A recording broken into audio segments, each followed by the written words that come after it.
le procès en diffamation entre Johnny Depp et Amber Heard se poursuit. Mais voilà que ce mardi 3 mai, l'actrice a été clairement désavouée.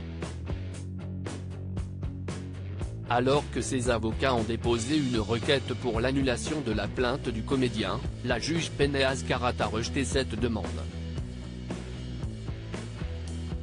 La Cour devrait accepter cette requête en annulation à cause des preuves indiscutables que c'est lui, en réalité, qui a agressé Amber, a notamment expliqué l'avocat de l'actrice, Ben Rothenborn, avant d'appeler son premier témoin.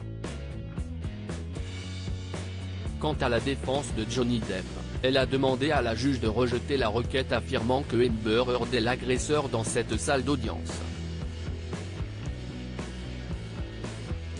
La juge a également estimé qu'il existait assez d'éléments contre Amber Heard pour poursuivre le procès et ainsi laisser les 7 jurés décider de l'issue de la plainte qui a été déposée par Johnny Depp, après le témoignage de son ancienne épouse dans le Washington Post dans lequel elle décrivait les violences conjugales qu'elle aurait subies.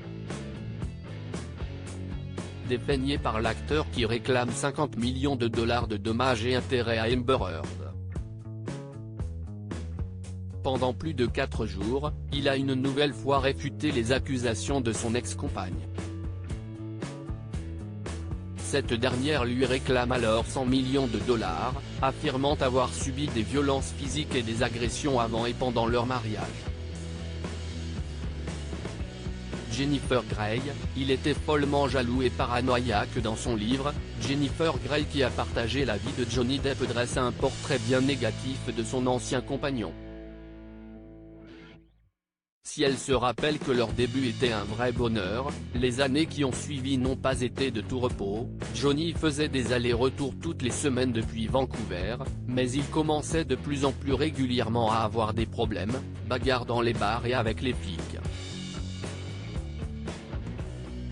Il avait commencé à manquer ses vols de retour pour Los Angeles parce qu'il avait trop dormi ou, quand il rentrait, il était follement jaloux et paranoïaque sur ce que j'avais fait pendant son absence. Loading Widget.